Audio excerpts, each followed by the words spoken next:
The chair was not the betrayal. It was the receipt. By the time she sees someone else in her chair, the room has already moved. The seat did not create the replacement. It revealed it. Exactly.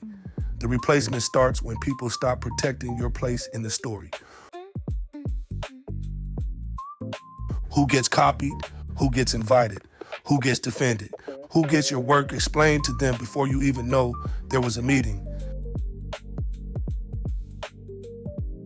The chair only made the social decision visible. That is why nobody looks surprised. Luke and Darcy explain why the chair was never just a chair in the full debrief. The room moved first. The furniture confessed later,